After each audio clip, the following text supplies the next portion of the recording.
Keep your spine straight. Close your eyes. Take a deep breath in and exhale. Take a deep breath in and exhale. Take a deep breath in. Hold it there. Om.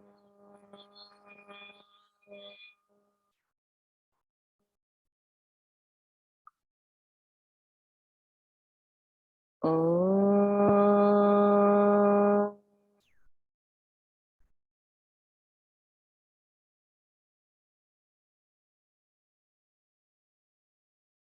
Om.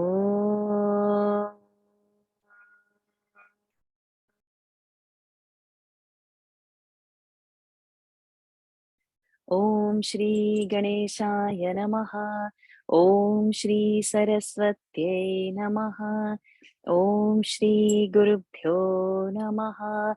Samasta Jana Kalyane Niratam Karunamayam Namami Chinmayam Devam Sadgurum Brahma Vidvaram Sadgurum Brahma Vidvaram Sarvamangala Mangalye Shive Sarvartha Sadhike Sharanye Trambake Gauri Narayani Namostute Narayani Namostute.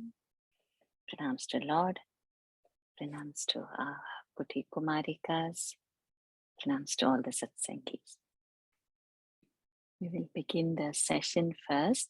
Today is the turn to chant the whole of Lalita Sahasranam that we'll do.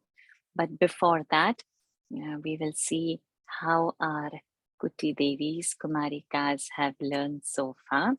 So I will do the Dhyana Shloka as a start, and then all our little ones, they will get, as I call your name, you all have to unmute yourself and chant your first 5 verses.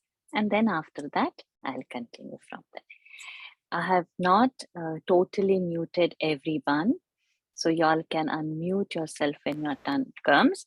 But that doesn't mean keep your mics unmuted. So be careful. You don't unmute till your name is called. And for others also, don't unmute in between so that there's a continuation and the flow is maintained. Okay? So invoking her grace on our final day, as we offer our whatever little learnings to her, may our learnings grow bright and beautiful, and may we live up to that in her awareness always, and gradually grasp the meaning and what is the true Vedanta aspect in that. Maybe slowly we get into it. Yes? Okay. Without any delay, let's offer our chanting to her.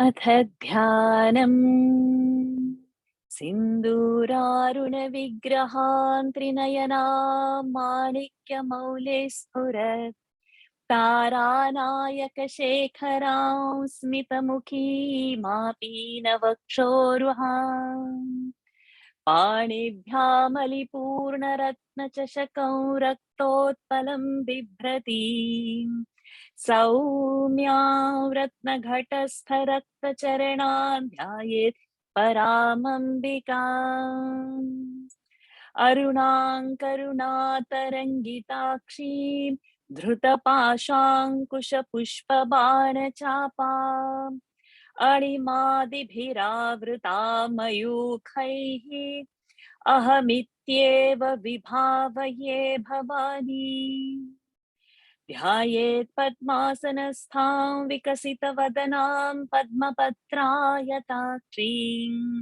Hemabham pitavastrang karakalitalasadhema padmam varangim Sarvalankarayuktam satatam abhayadam bhaktanamram bhavani Shri Vidyam Shantamurtim Sakala Suranutam Sarva Sampat Pradatri Sakumkuma Vilepana Malika Chumbikasturikam Samandahasite Kshanam Sasharachapa Pasham Kusham अशेषजनमोहिनीम् अरुणमाल्यभूषाम्बराम् जपाकुसुमभासुरान् जपविधौ स्मरेदम्बिकाम्। ॐ ऐं ह्रीं श्रीं ॐ श्रीमात्रे नमः।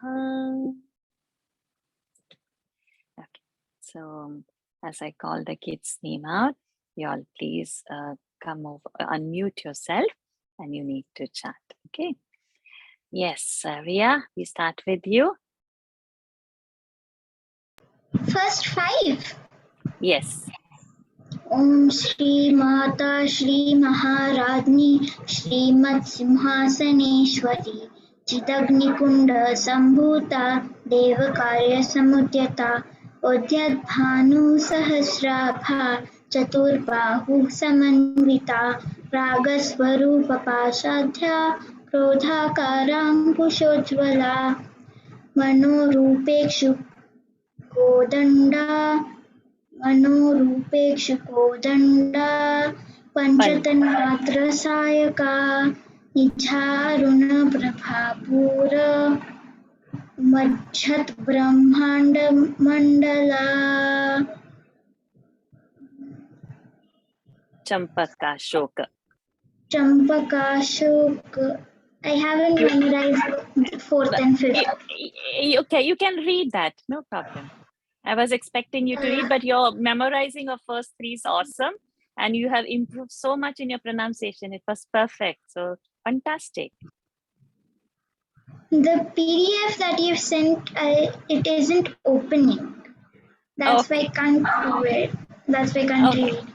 It doesn't matter. It doesn't. So this was itself fantastic, and that was the best thing you have done. I'm so proud of you. Awesome. Don't feel bad about it. You are awesome. Excellent. Now next we can go with, yes, Pragya.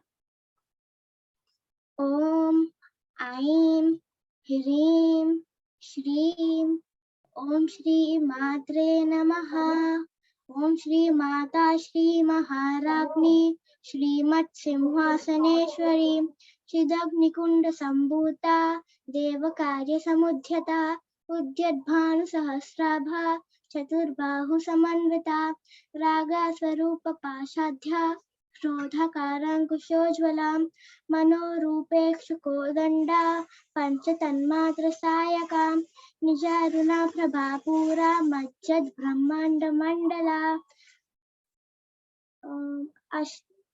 चम्पकाशोकपुन्नागां सौगन्धिकलसत्कचा कुरुविन्दमणिश्रेणीं कनत्कोटीरमण्डिता अष्टमी चन्द्रविभ्रा च धलिकस्तरशोभिताम् मुखाचन्द्रकलङ्काभा मृगनाभिविशेषका.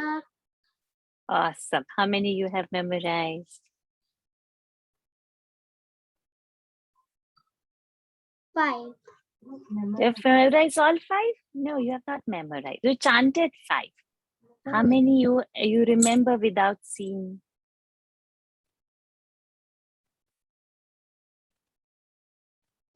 3. Awesome. Well done. So you have 1 more week in hand. Memorize the remaining 2 as well. Well done, Pragya. Okay, now we have Kuti Aradhya coming. Om Aim Hrim Shri Om Shri Matre Namaha Om Shri Mata Shri Maharagni Shrimat Simhasaneshwari Chitagni Kunda Sambhuta Devakarya Samudyata उद्यद्भानु सहस्राभा चतुर्बाहु समान्विता रागस्वरूप पाशाद्या क्रोधाकाराङ्कुशोज्ज्वला मनोरूपेक्षुकोदण्डा पञ्चतन्मात्रसायका निजारुणप्रभापूरा मज्जद्ब्रह्माण्डमण्डला चम्पकाशोकपुन्नागा सौगन्धिकलसत्कचा कुरुविन्दमणिश्रेणी कनत्कोटिरमण्डिता Ashtami चन्दविभ्राजा दलिकस्थलशोभिता मुखचन्दकलङ्काभा मृगनाभिविशेषका. Awesome. You have memorized all 5? Good. Very good. Well done. Yes. Now, Kathy, come in.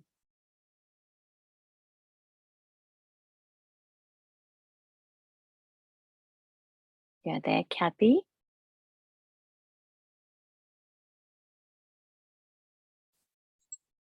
You're there, Kathy? Okay. Sharanya?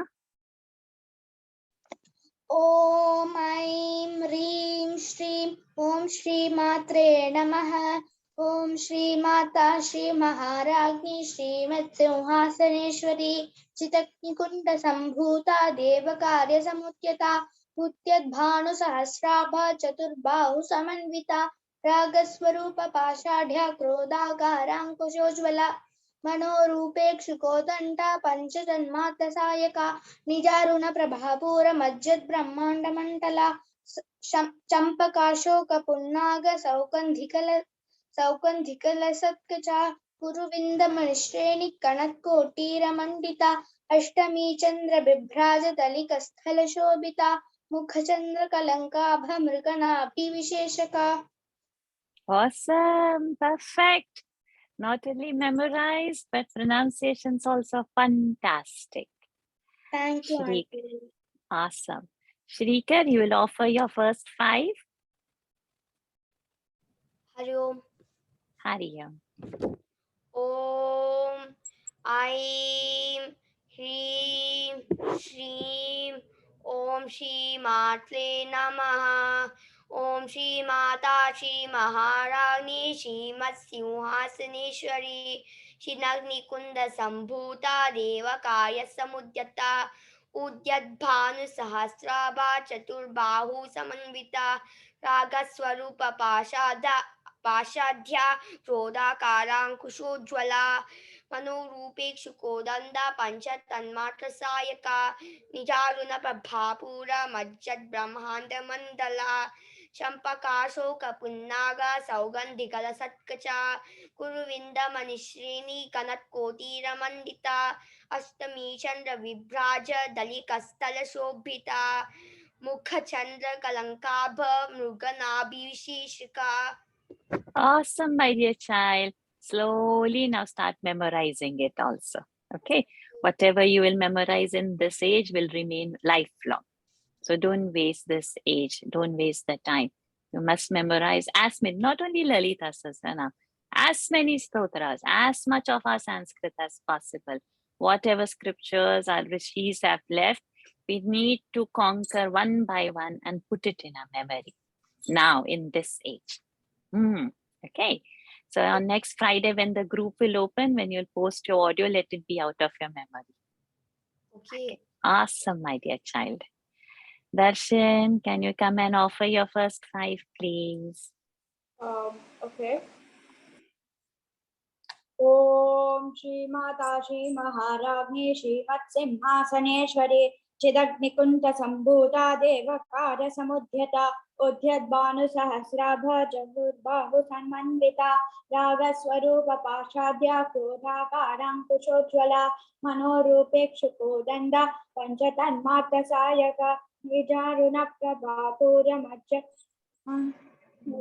चम्पकाशोकपुन्नाग सौगन्धिकलसत्कचा कुरुविन्दमणिश्रेणी कनत्कोटिरमण्डिता अष्टमी चन्द्रविभ्राजदलिकस्थलशोभिता मुखचन्द्रकलङ्काभ मृगनाभिविशेषका.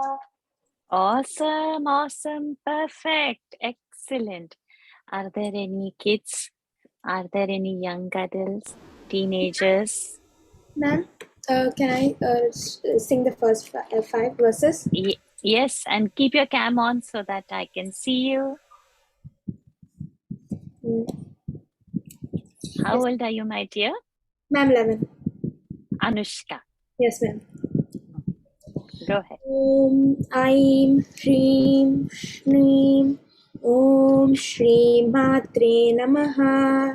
ॐ श्रीमाता श्रीमहाराज्ञी श्रीमत्सिंहासनेश्वरी सिद्धग्निकुण्डसम्भूता देवकार्यसमुद्यता उद्यद्भानुसहस्राभा चतुर्बाहुसमन्विता रागास्वरूपपाशाढ्या क्रोधा काराङ्कुशोज्ज्वला मनोरूपेषु कोदण्डा पञ्चतन्मात्रसायका निजारुणप्रभापूरमज्जद्ब्रह्माण्डमण्डला चम्पकाशोकपुन्नागसौगन्धिकलसत्कचा कुरुविन्दमणिश्रेणी कनत्कोटीरमण्डिता अष्टमी चन्द्रविभ्राज दलिकस्थलशोभिता मुखाचन्द्रकलाङ्काभ मृगनाभिविशेषका. Awesome. Next Friday when you post, let it come from your memory. And some Okay. small corrections we will do in the WhatsApp part here. Excellent, my dear. Are there any young adults, any teenagers? Hello, Auntie. I would like to try. Yes, Sahana, you must. Okay.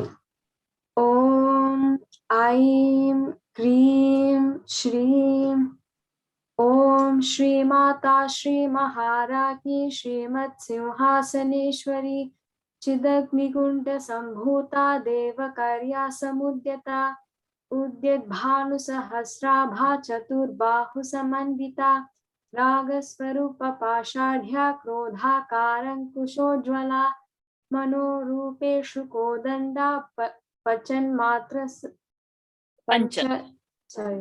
पञ्चतन्मात्रसायका निजारुणप्रभापूर मज्जद्ब्रह्माण्डमण्डला चम्पकाशोकपुन्नाग सौगन्धिकलसत्कचा कुरुविन्दमणिश्रेणी कनत्कोटीरमण्डिता Ashtami चन्द्रविभ्राज दलिकस्थलशोभिता मुखचन्द्रकलाका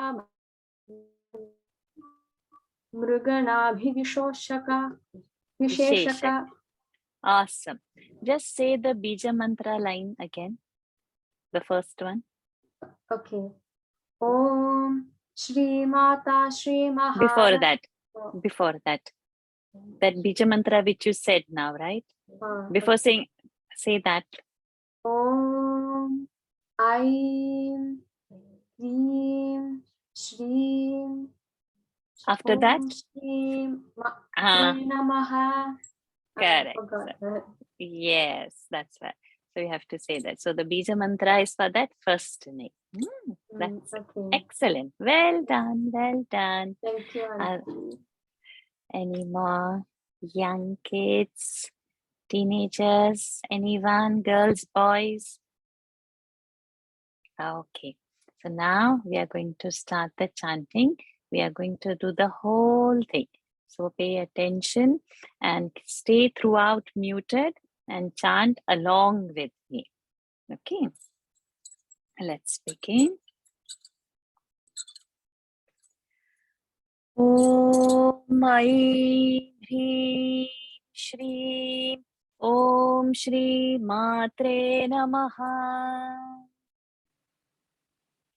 Om Shri Mata Shri Maharajni Shrimat Simhasaneshwari Chidagnikunda Sambhuta Devakarya Samudyata Udyadbhanu Sahasrabha Chaturbahu Samanvita Ragasvarupa Pashadhya Krodha Karankushojvala मनोरूपेक्षु कोदण्डा पञ्चतन्मात्रसायका निजारुणप्रभापूरमज्जद्ब्रह्माण्डमण्डला चम्पकाशोकपुन्नागसौगन्धिकलसत्कचा कुरुविन्दमणिश्रेणी कनत्कोटीरमण्डिता अष्टमी चन्द्रविभ्राजदलिकस्थलशोभिता मुखचन्द्रकलङ्काभमृगनाभिविशेषका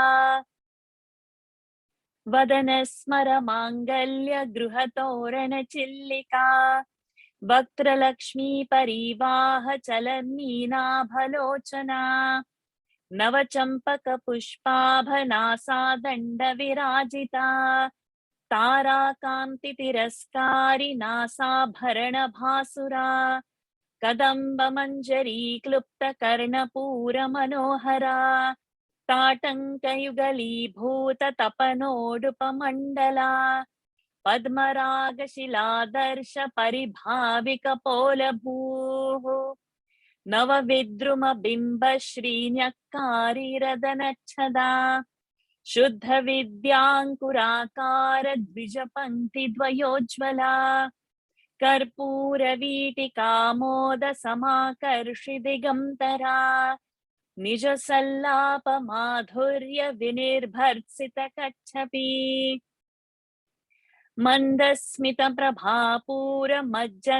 मन्दस्मितप्रभापूरमज्जत्कामेशमानसा अनाकलितसादृश्य चिबुकश्रीविराजिता कामेशबद्धमाङ्गल्यसूत्रशोभितकन्धरा कनकाङ्गदकेयूरकमनीयभुजान्विता रत्नग्रैवैयचिन्ताकलोलमुक्ता फलान्विता कामेश्वरप्रेमरत्नमणिप्रतिपणस्तनी नाभ्यालवालरोमालिलताफलकुचद्वयी लक्षरोमलताधारतासमुन्नेयमध्यमा स्तनभारदलन्मध्यपट्टबन्धवलित्रया अरुणारुणकौसुम्भवस्त्रभास्वत्कटीतटी रत्नकिङ्किणिकारम्यरशनादामभूषिता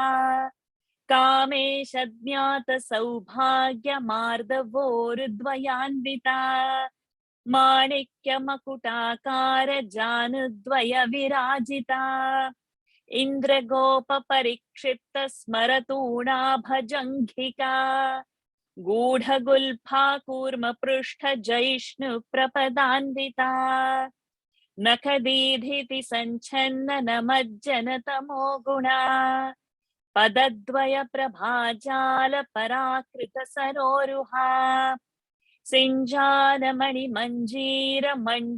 सिञ्जानमणिमञ्जीरमण्डितश्रीपदाम्बुजा मरालीमन्दगमना महालावण्यशेवधिः सर्वारुणानवद्याङ्गी सर्वाभरणभूषिता शिवकामेश्वराङ्कस्था शिवा स्वाधीनवल्लभा सुमेरुमध्यशृङ्गस्था श्रीमन्नगरनायिका चिन्तामणिगृहान्तस्था पञ्चब्रह्मासनस्थिता महापद्माटवी संस्था कदम्बवनवासिनी सुधासागरमध्यस्था कामाक्षी कामदायिनी देवर्षिगणसङ्घातस्तूयमानात्मवैभवा भण्डासुरवधोद्युक्तशक्तिसेना समन्विता सम्पत्करी समारूढ सिन्धुरव्रजसेविता अश्वारूढाधिष्ठिताश्वकोटिकोटिभिरावृता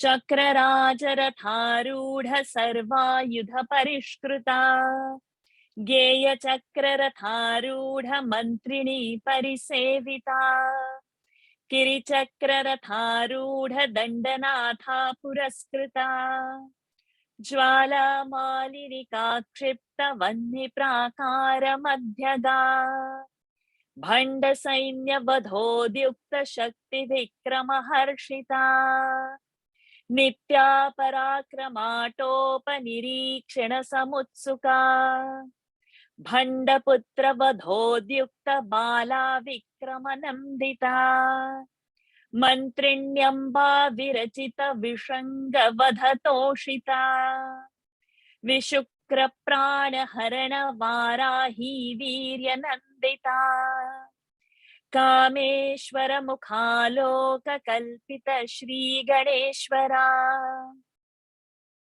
महागणेश निर्भिन्न विघ्नयन्त्र प्रहर्षिता भण्डासुरेन्द्र निर्मुक्त शस्त्र प्रत्यस्त्र वर्षिणी कराङ्गुलिनखोत्पन्न नारायण दशाकृतिः महापाशुपतास्त्राग्निर्दग्धासुरसैनिका कामेश्वरास्त्र निर्दग्ध सभण्डासुरशून्यका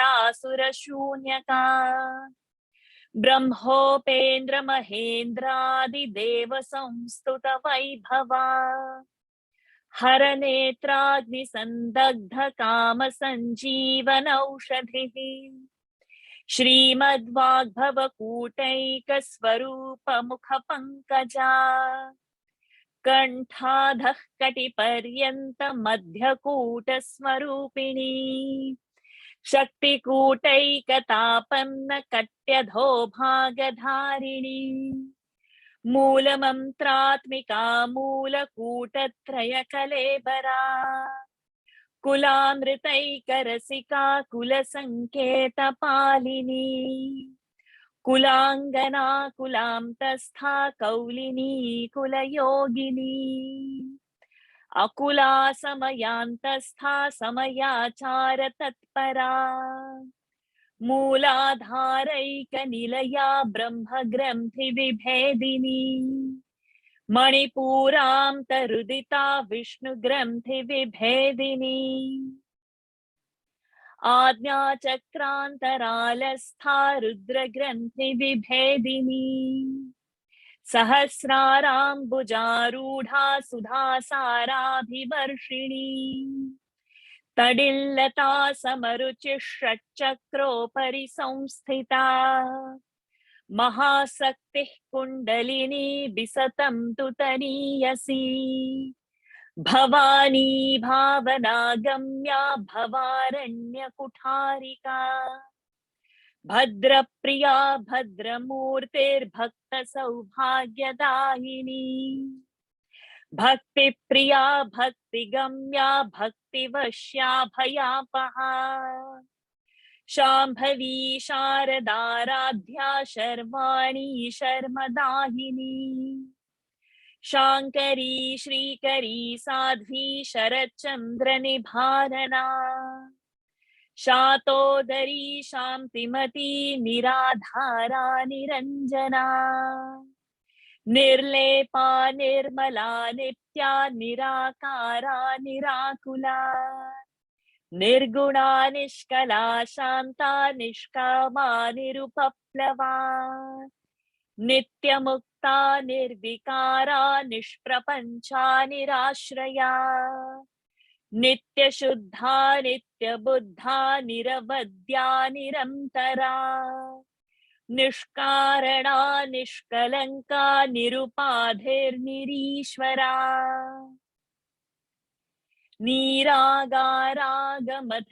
निर्मदा मदनाशिनी निश्चिन्ता निरहङ्कारा निर्मोहा मोहनाशिनी निर्ममा ममता हन्त्री निष्पापा पापनाशिनी निष्क्रोधा क्रोधशमनी निर्लोभा लोभनाशिनी निस्संशया संशयघ्नी निर्भवा भवनाशिनी निर्विकल्पा निराबाधा निर्भेदा भेदनाशिनी निर्नाशा मृत्युमथनी निष्क्रिया निष्परिग्रहा निस्तुला नीलचिकुरा निरपाया निरत्यया दुर्लभा दुर्गमा दुर्गा दुःखहन्त्री सुखप्रदा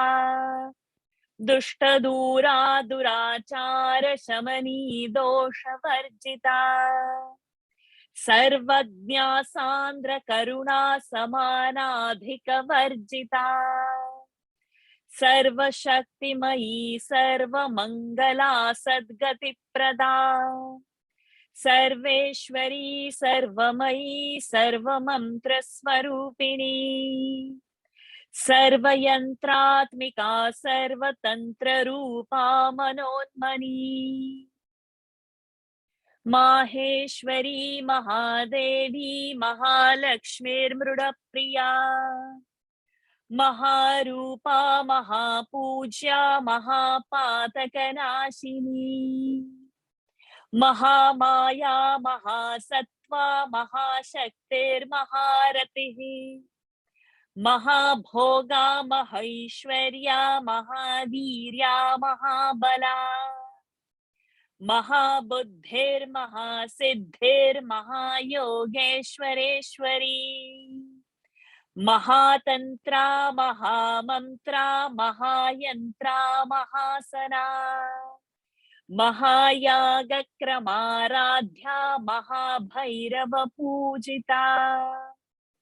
महेश्वर महाकल्प महातांडव साक्षिणी महाकामेश महिषी महात्रिपुर सुंदरी चतुष्षष्ट्युपचाराढ्या चतुष्षष्टिकलामयी महाचतुष्षष्टिकोटि योगिनी गणसेविता मनुविद्या चंद्रविद्या चंद्रमंडलमभ्यगा चारुरूपा चारुहासा चारुचंद्रकलाधरा चराचर जगन्नाथा चक्रराजनिकेतना पार्वती पद्मनयना पद्मरागसमप्रभा पंचप्रेतासनासीना पंचब्रह्मस्वरूपिणी चिन्मयी परमानंदा विज्ञान घनरूपिणी ध्यानध्यातृ ध्येय रूपा धर्मा धर्म विवर्जिता विश्वरूपा जागरिणी स्वपन्ती तैजसात्मिका सुप्ता प्राज्ञात्मिका तुर्या सर्वावस्था विवर्जिता सृष्टिकर्त्री ब्रह्मरूपा गोप्त्री गोविंदरूपिणी संहारिणी रुद्ररूपा तिरोधानकरीश्वरी सदाशिवानुग्रहदा पंचकृत्यपरायणा भानुमण्डल मध्यस्था भैरवी भगमालिनी पद्मासना भगवती पद्मनाभ सहोदरी उन्मेष निमिषोत्पन्न विपन्न भुवनावली सहस्रशीर्ष वदना सहस्राक्षी सहस्रपाद आब्रह्म कीट जननी वर्णाश्रम विधायिनी निजाज्ञारूप निगमा पुण्या पुण्य फलप्रदा श्रुति सीमंत सिंदूरीकृत पादाब्ज धूलिका सकलागम संदोह शुक्ति संपुट मौक्तिका पुरुषार्थ प्रदा पूर्णा भोगिनी भुवनेश्वरी अंबिकानादि निधना हरिब्रह्मेन्द्र सेविता नारायणी नादरूपा नामरूप विवर्जिता ह्रींकारी ह्रीमती हृद्या हेयोपादेय वर्जिता राजराजार्चिता राज्ञी रम्या राजीवलोचना रंजनी रमणीरस्या रणत्किङ्किणी मेखला रमा राकेन्दुवदना रतिरूपा रतिप्रिया रक्षाकरी राक्षसघ्नी रामा रमणलम्पटा काम्या कामकलारूपा कदम्ब कुसुमप्रिया कल्याणी जगती कंदा करुणा रससागरा कलावती कलालापा कांता कादंबरी प्रिया वरदा वामनयना वारुणी मद विह्वला विश्वाधिका वेद वेद्या विंध्याचल निवासिनी विधात्री वेद जननी विष्णुमाया विलासिनी क्षेत्र स्वरूपा क्षेत्रेशी क्षेत्र क्षेत्रज्ञपालिनी क्षय वृद्धि विनिर्मुक्ता क्षेत्रपाल समर्चिता विजया विमला वन्द्या वन्दारुजनवत्सला वाग्वादिनी वामकेशी वह्निमण्डलवासिनी भक्तिमत्कल्पलतिका पशुपाश विमोचिनी संवृता शेषपाषण्डा सदाचार प्रवर्तिका तापत्रयाग्निसन्तप्त समाह्लादन चन्द्रिका तरुणी तापसाराध्या तनुमभ्यातमोपहा चितिस्तत्पदलक्ष्यार्था चिदेकरसरूपिणी स्वात्मानं दलवीभूत ब्रह्माद्यानन्द सन्ततिः परा प्रत्यक्षितीरूपा पश्यन्ती परदेवता मध्यमा वैखरी रूपा भक्तमानसहंसिका कामेश्वर प्राणनाडी कृतज्ञा कामपूजिता शृंगार रस संपूर्णा जया जालंधर स्थिता ओड्यान पीठ निलया बिंदुमंडलवासिनी रहो यागक्रमाराध्या रहस्तर्पण तर्पिता सद्यः प्रसादिनी विश्वसाक्षिणी साक्षिवर्जिता षडंगदेवता युक्ता षड्गुण्य परिपूरिता नित्यक्लिन्ना निरुपमा निर्वाण सुखदायिनी नित्या षोडशिका रूपा श्रीकंठार्धशरीरिणी प्रभावती प्रभारूपा प्रसिद्धा परमेश्वरी मूल प्रकृतिरव्यक्ता व्यक्ता व्यक्तस्वरूपिणी व्यापिनी विविधाकारा विद्या विद्यास्वरूपिणी महाकामेश नयन कुमुदाह्लाद कौमुदी भक्त हार्दतमो भेद भानुमद्भानुसन्ततिः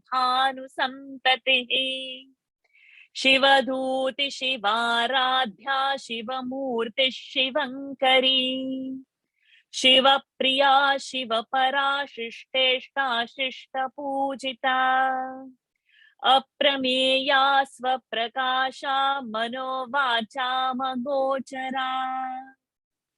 चिच्छक्तिश्चेतना रूपा जडशक्तिर्जडात्मिका गायत्री व्याहृतिः सन्ध्या द्विजवृन्द निषेविता तत्त्वासना तत्त्वमयी पञ्चकोशान्तरस्थिता निस्सीम महिमा नित्य यौवना मदशालिनी मदघूर्णितरक्ताक्षी मदपाटलगण्डभूः चन्दनद्रवदिग्धाङ्गी चाम्पेय कुसुमप्रिया कुशला कोमलाकारा कुरुकुल्ला कुलेश्वरी कुलकुण्डालया कौलमार्गतत्परसेविता कुमारगणनाथाम्बा तुष्टिः पुष्टिर्मतिर्धृतिः शान्तिः स्वस्तिमती कान्तिर्नन्दिनी विघ्ननाशिनी तेजोवती त्रिनयना लोलाक्षी कामरूपिणी मालिनी हंसिनी माता मलयाचलवासिनी सुमुखी नलिनी शुभ्रू शोभना सुरनायिका कालकंठी कांतिमती क्षोभिणी सूक्ष्मरूपिणी वज्रेश्वरी वामदेवी वयोवस्था विवर्जिता सिद्धेश्वरी सिद्धविद्या सिद्धमाता यशस्विनी विशुद्धिचक्र निलया रक्तवर्णा त्रिलोचना खट्वांगादिप्रहरणा वदनैकसमन्विता पायसान्न प्रिया त्वत्स्था पशुलोकभयङ्करी अमृतादिमहाशक्ति संवृता डाकिनीश्वरी अनाहताब्जनिलया श्यामा भावदनद्वया दंष्ट्रोज्ज्वलाक्षमालादिधरा रुधिर संस्थिता कालरात्र्यादिशक्त्यौघवृता स्निग्धौदनप्रिया महावीरेन्द्र वरदा राकिण्यम्बा स्वरूपिणी मणिपूराब्जनिलया वदनत्रय संयुता वज्रादिकायुधोपेता डामर्यादिभिरावृता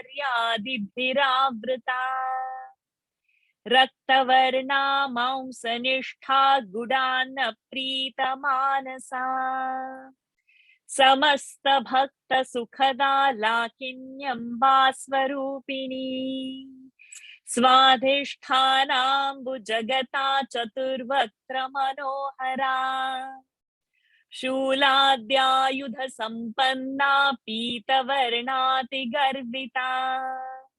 मेदोनिष्ठा मधुपीता बन्धिन्यादिसमन्विता दध्यन्नासक्त हृदया काकिनी रूपधारिणी मूलाधाराम्बुजारूढा पञ्चवक्त्रास्ति संस्थिता अंकुशादिप्रहरणा वरदादिनिषेदिता मुद्गौदनासक्तचित्ता साकिन्यम्बा स्वरूपिणी आज्ञाचक्राब्जनिलया शुक्लवर्णा षडानना मज्जा संस्था हंसवती मुख्यशक्तिसमन्विता हरिद्रानैकरसिका हाकिनी रूपधारिणी सहस्रदल पद्मस्था सर्ववर्णोपशोभिता सर्वायुधधरा शुक्ल संस्थिता सर्वतोमुखी सर्वौदन प्रीतचित्ता याकिन्यम्बा स्वरूपिणी स्वाहा स्वधा मतिर्मेधा श्रुतिस्मृतिरनुत्तमा पुण्यकीर्तिः पुण्यलभ्या पुण्यश्रवणकीर्तना पुलोमजार्चिता बन्धमोचनी बर्बरालका विमर्शरूपिणी विद्या व्यदादि जगत्प्रसूः सर्वव्याधिप्रशमनी सर्वमृत्युनिवारिणी अग्रगण्या चिन्त्यरूपा कलिकल्मषनाशिनी कात्यायनी कालहन्त्री कमलाक्षनिषेविता ताम्बूलपूरितमुखी दारिणी कुसुमप्रभा मृगाक्षी मोहिनी मुख्या मृडानी मित्ररूपिणी नित्यतृप्ता भक्तनिधिर्नियन्त्री निखिलेश्वरी मैत्र्यादिवासना लभ्या महाप्रलय साक्षिणी पराशक्तिः परानिष्ठा प्रज्ञान घनरूपिणी माध्वीपानालसामप्ता मातृका वर्णरूपिणी महाकैलासनिलया मृणाल मृदुदोर्लता महनीया दया मूर्तिर्महासाम्राज्यशालिनी आत्मविद्या महाविद्या श्रीविद्या कामसेविता श्री षोडशाक्षरी विद्या त्रिकूटा कामकोटिका कटाक्ष किंकरी भूत कमला कोटि सेविता शिरस्थिता चंद्रनिभा भालस्थेन्द्र धनुः प्रभा हृदयस्थार विप्रख्या त्रिकोणांतर दीपिका दाक्षायणी दैत्यहंत्री दक्षयज्ञ विनाशिनी दरान्दोलित दीर्घाक्षी दरहासोज्ज्वलन्मुखी गुरुमूर्तिर्गुणनिधिर्गोमाता गुहजन्मभूः देवेशी दण्डनीतिस्था दहराकाशरूपिणी प्रतिपन्मुख्यराकान्ततिथिमण्डलपूजिता कलात्मिका कलानाथा काव्यालाप विनोदिनी सचामर रमावाणी सव्यदक्षिण सेविता आदिशक्तिरमेयात्मा परमा पावनाकृतिः अनेक कोटि ब्रह्मांड जननी दिव्य विग्रहा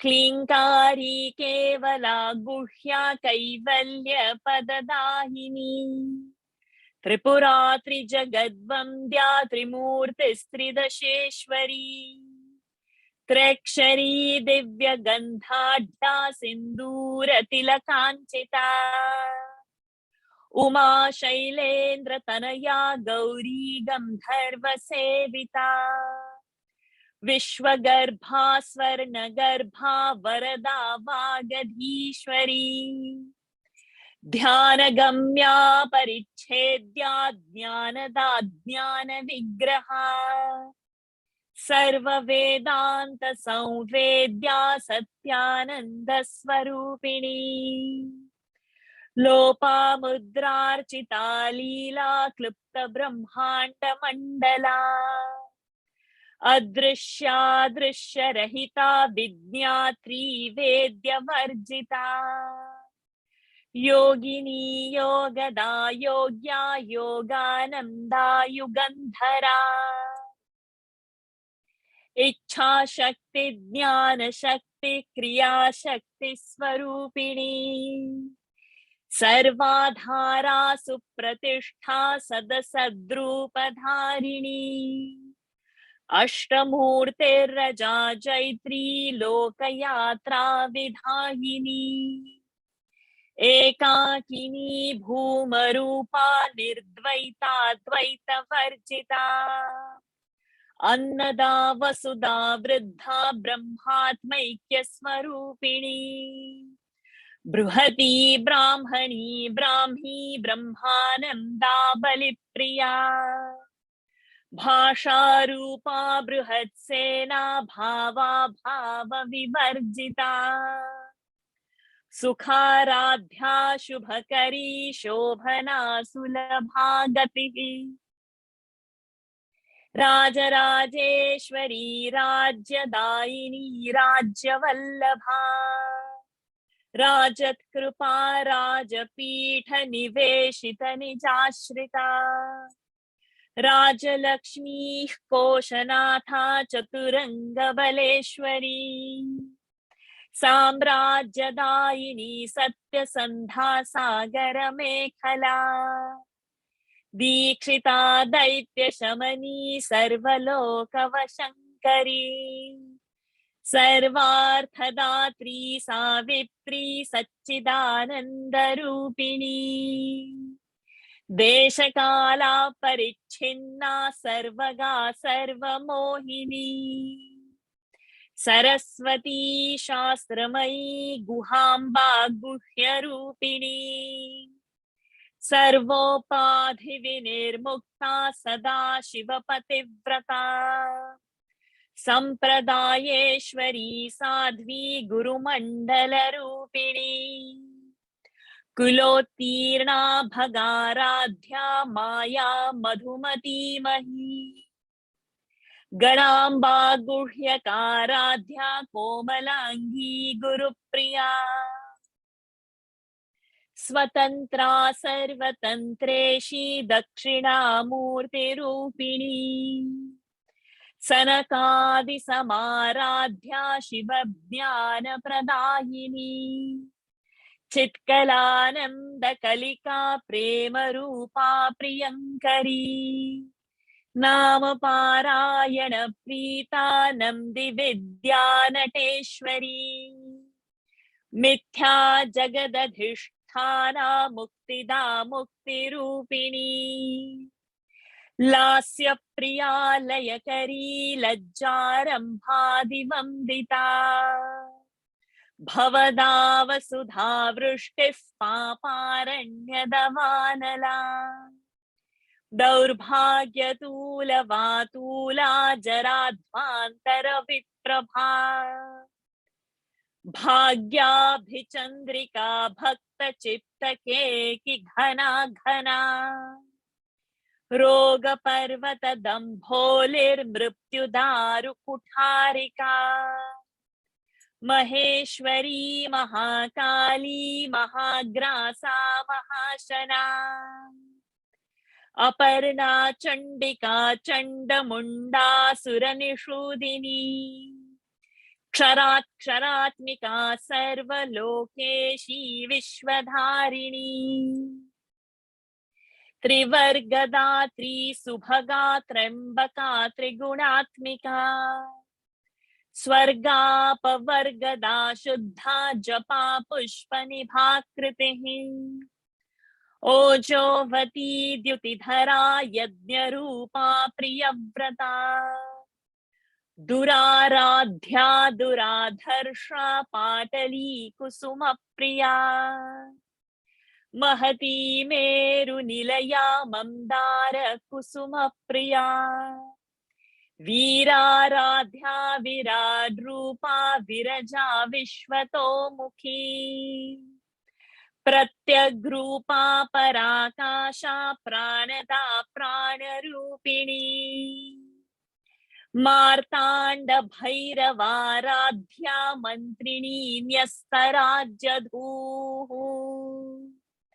त्रिपुरेशी जयत्सेना निस्त्रैगुण्या परापरा सत्यज्ञानानन्दरूपा सामरस्य परायणा कपर्दिनी कलामाला कामधुक्कामरूपिणी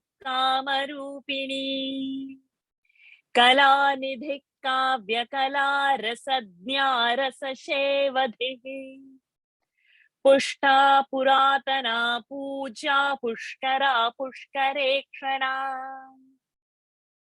परञ्ज्योतिः परन्धाम परमाणुः परात्परा पाशहस्ता पाशहन्त्री परमन्त्रविभेदिनी मूर्ता मूर्ता नित्यतृप्ता मुनिमानसहंसिका सत्यव्रता सत्यरूपा सर्वान्तर्यामिनी सती ब्रह्माणी ब्रह्मजननी बहुरूपा बुधार्चिता प्रसवित्री प्रचण्डाज्ञा प्रतिष्ठा प्रकटाकृतिः प्राणेश्वरी प्राणदात्री पञ्चाशत्पीठरूपिणी विशृङ्खला विविक्तस्था वीरमाता वियत्प्रसूः मुकुन्दा मुक्तिनिलया मूलविग्रहरूपिणी भावज्ञा भवरोगघ्नी भवचक्रप्रवर्तिनी छन्दस्सारा शास्त्रसारा मन्त्रसारा तलोदरी उदारकीर्तिरुद्दाम वैभवा वर्णरूपिणी जन्म मृत्युजरा तप्त जन विश्रान्तिदायिनी सर्वोपनिषदुद्घुष्टा शान्त्यतीतकलात्मिका गंभीरा गगनान्तस्था गर्विता गानलोलुपा कल्पनारहिता काष्ठा कान्ता कान्तार्धविग्रहा कार्यकारण निर्मुक्ता कामकेलितरङ्गिता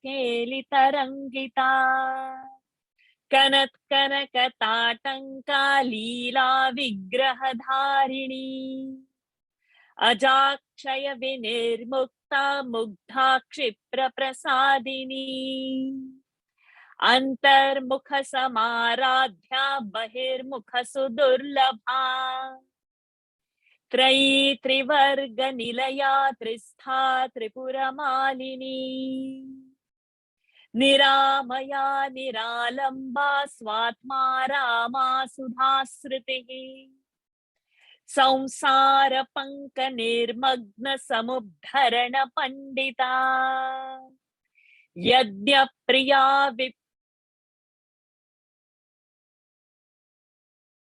यज्ञप्रिया यज्ञकर्त्री यजमान स्वरूपिणी धर्माधारा धनाध्यक्षा धन धान्य विवर्धिनी विप्रप्रिया विप्ररूपा विश्वभ्रमणकारिणी विश्वग्रासा विद्रुमा भा वैष्णवी विष्णुरूपिणी अयो निर्योनि निलया कूटस्था कुलरूपिणी वीरगोष्ठी प्रिया वीरा नैष्कर्म्यानादरूपिणी विज्ञानकलना कल्या विदग्धा बैन्दवासना तत्त्वाधिका तत्त्वमयी तत्त्वमर्थस्वरूपिणी सामगान प्रिया सौम्या सदा शिवकुटुम्बिनी सव्यापसव्य मार्गस्था सर्वापद्विनिवारिणी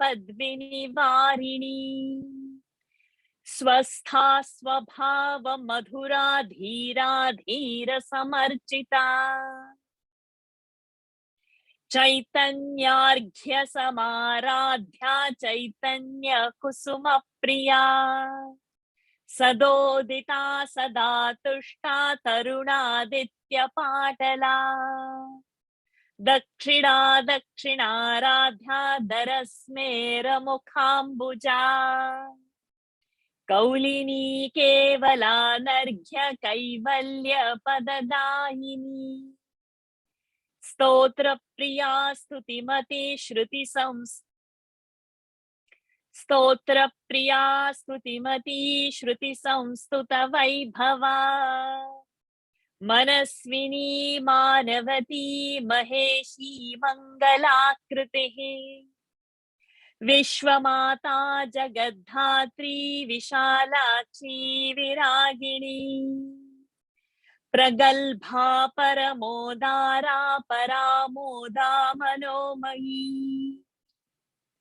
व्योमकेशी विमानस्था वज्रिणी वामकेश्वरी पंचयज्ञ प्रिया पंच प्रेतमंचाधिशायिनी पंचमी पंचभूतेशी पंचसंख्योपचारिणी शाश्वती शाश्वतैश्वर्या शर्मदा शंभुमोहिनी धराधर सुता धन्या धर्मिणी धर्मवर्धिनी लोकातीता गुणातीता सर्वातीता शमात्मिका बंधूक कुसुम प्रख्या बाला लीला विनोदिनी सुमंगली सुखकरी सुवेशाढ्या सुवासिनी सुवासिन्यर्चन प्रीता शोभना शुद्ध मानसा बिंदु तर्पण संतुष्टा पूर्वजा त्रिपुरांबिका दशमुद्रा समाराध्या त्रिपुरा श्रीव शंकरी ज्ञानमुद्रा ज्ञानगम्या ज्ञानज्ञेयस्वरूपिणी योनिमुद्रा त्रिखण्डेशी त्रिगुणाम्बा त्रिकोणगा अनघाद्भुतचारित्रा वाञ्छितार्थप्रदायिनी अभ्यासातिशयज्ञाता षडध्वातीतरूपिणी अव्याजकरुणामूर्तेरज्ञानध्वान्तदीपिका आबालगोपविदिता सर्वानुल्लङ्घ्य शासना श्रीचक्रराजनिलया श्रीमत्त्रिपुरसुन्दरी श्रीशिवा शिवशक्त्यैक्यरूपिणी ललिताम्बिका एवं श्रीललिता देव्या नाम्नां साहस्रकञ्जगुः ॐ तत्सत् इति श्रीब्रह्माण्डपुराणे उत्तरखण्डे श्रीहयग्रीवागस्त्य संवादे श्रीललिता सहस्रनाम स्तोत्रं सम्पूर्णम् गुह्यात् गुह्यगोत्री त्वं गृहाणास्मत्कृतं जपम् सिद्धिर्भवतु मे देवी त्वत्प्रसादान् मयि स्थिरा यदक्षरपदभ्रष्टं मात्राहीनं तु यद्भवेत् तत्सर्वं क्षम्यतां देवी नारायणि नमोऽस्तुते विसर्गबिन्दुमात्राणि पदपादाक्षराणि च न्यूनानि चातिरिक्तानि क्षमस्व परमेश्वरि अन्यथा शरणं नास्ति त्वमेव शरणं मम तस्मात् कारुण्यभावेन रक्ष रक्ष महेश्वरी Sarvam Devyarpanamastu. Hari Om everybody. I've tried to chant as slow as possible so that you could follow it. I hope it was followable. That's not the right word, but I hope you could do so. The kids were also there. I hope so. They were also chanting. Last time there was a feedback that I chanted it so fast it was difficult to follow, both in the last year's Lalita Sahasranam and Vishnu Sahasranam as well. And to catch up the pronunciation, I've tried to be specific, but I don't know, there would be some errors. Those are all mine. So and if you spot any errors, please do forgive. Definitely there were two places, there were disturbance where somebody had unmuted, and in one place where Yajnakartriya had to repeat that line because I just saw Viprapriya the next line. So sorry about that repetition, but I've tried. So hopefully it suffices when you are going to practice. Now you all have to replicate this after we finish all the audio corrections. Then we'll see the best audios and you would stand a chance to get selected if you chant well, so that you would be doing the Parayan. After, we will take about 20 weeks. There are 183 verses. So per week, we are going to do 10 verses. Dhyana Shloka in one part. And the last 181 to the Shama Prarthana, we'll keep that as one batch. So 10, 10, 10, 10, 1 to 10, like that. So those 18 weeks. And the last part and the first part. So 20 weeks. So after 20 weeks, again, we are going to meet in this atmosphere itself, the Zoom. And the most probably like this, only the time would be 9 o'clock. And we see, if possible, we'll select a Friday time to offer for the goddess your chanting. That time, the speed would definitely should not be this slow. This was only for the pronunciation aspect for you to follow. It should not be too fast. Like the kids, like they really shocked me. They were all so awesome. Everybody were closing their eyes, joining hands, and fast. So it should not be that fast, kids. Let it be little slower. And as we would do 10 verses, we have to reflect upon the meaning. So whenever possible, that word when we chant, we see the meaning in front of our eyes. So that form of Lalita would come in front of us, and that we are invoking. So that bhav will be maintained. But if the bhav is, okay, this is a chore and I have to finish it, it will go fast because you want to finish off the chanting. But if it's with the meaning, then the bhav is not in finishing, but to revel in her name. So I will insist when you practice, you will revel like that, not to do too slow like what was now, not to do fast that was little before which we saw. So it would be a in-between speed, which again in the during the audio corrections, it all would be said, all these nuances would be said. So just hold on for 20 weeks. It is not yet over. So technically, Navratri, the Vijayadashami, everything over yesterday. Today we offered, and our meeting on the Zoom would end. Everything is there, but it's only to start and perfect ourselves. So today it's not an ending. It's a preparation for an event that's going to come 20 weeks later, and for the rest of our lives for us to hold on to it. It should not be learned and forgotten and now switch over to the next class. It should not happen that way. In the meanwhile, what's going to happen is every Wednesday at 8 p.m., there is a Stotra series happening. So starting from this Wednesday, my Ishtadevata is Guruvayurappa Krishna. So we are going to start with Guruvayur Pancharatna. We were collecting from Vishnu Sahasranam group what people would like to learn. So many people have listed their wishes which were consolidated. The majority was Saundarya Lahari. So we had started with Saundarya Lahari. Following that wish list, we are going further. Lalita Sahasranam was one of that. Only one person, Sajivji, had asked for Guruvayur Pancharatna. So though it is not by majority selection, it's just because we are taking on this to start with. My Ishtadevata, we are going to start with this Guruvayur Pancharatna. Thereafter, Subramanya Bhujanga will start. For Deepavali, we'll get prepared with Aditya Hridayam. So these are all single sessions. So make sure you are there. Kids are there. And kids, you would learn very fast. Though most of you probably have now, I don't know, left the meeting or you all are there. But make sure this Wednesday, 8 p.m. If you're joining from India, it will be 5:30 p.m. And if you're in school, if you're coming late from school, make sure you follow the audio that's posted or the YouTube so that you learn that stotra in that week itself. And we will first try to assimilate. Memorizing will come as and when we would chant.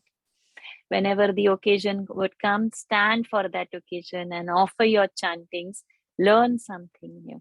And for kids, today, this time I had to say, okay, put your tika and come, bindi and come.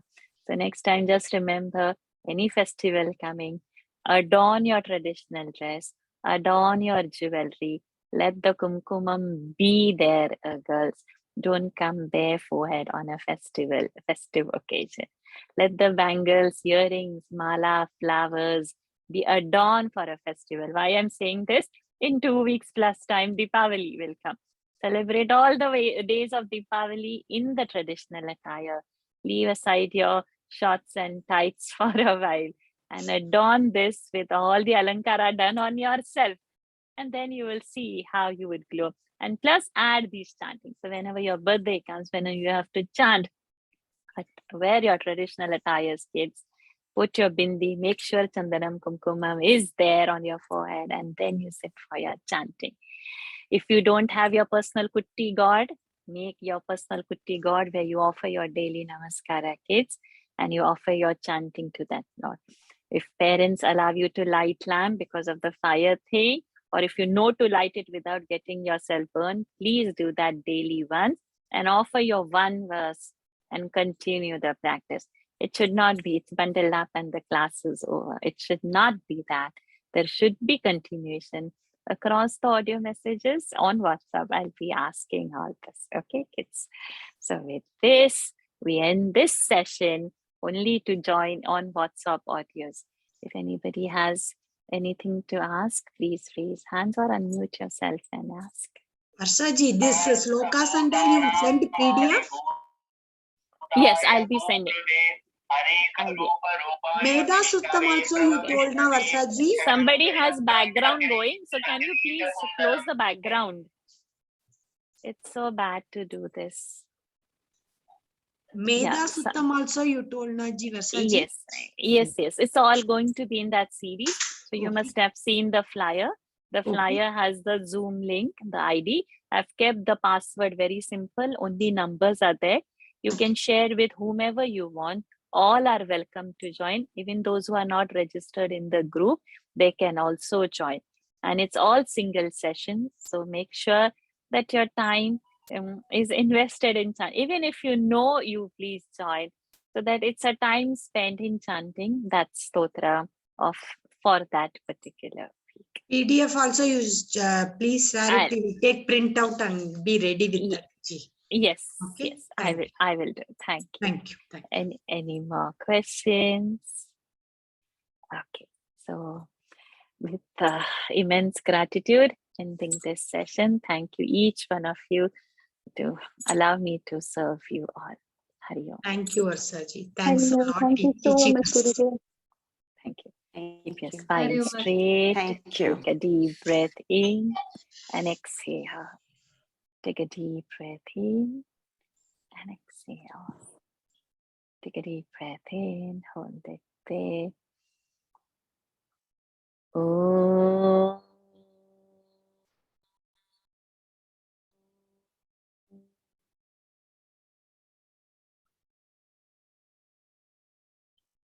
Oh.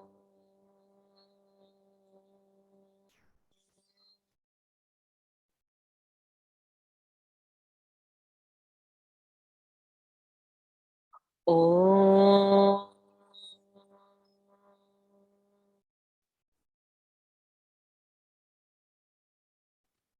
Om Purnamadah Purnamidam Purnat Purnamudachyate Purnasya Purnamadaya Purnameva Vashishyate. Om Shanti Shanti Shanti. Harihi Om. Shri Gurubhyo Namaha. Harihi Om.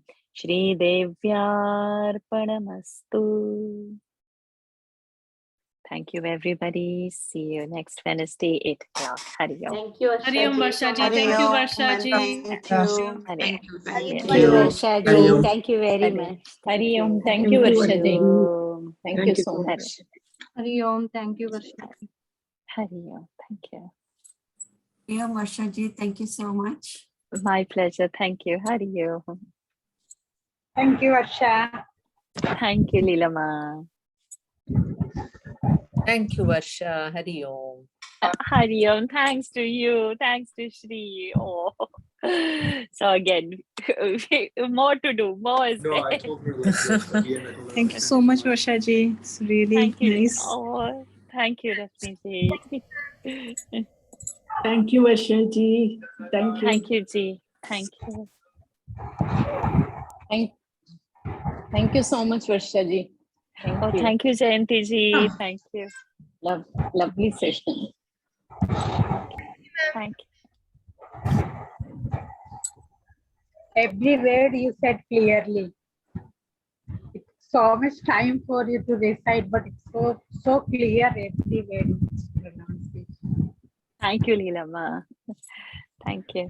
If it serves the purpose, if it's useful, then yes, it's grace, it's Krupa, Bhagavati's Krupa. Yes, Thank you. Hari Om. Thank you. Hari Om Ji.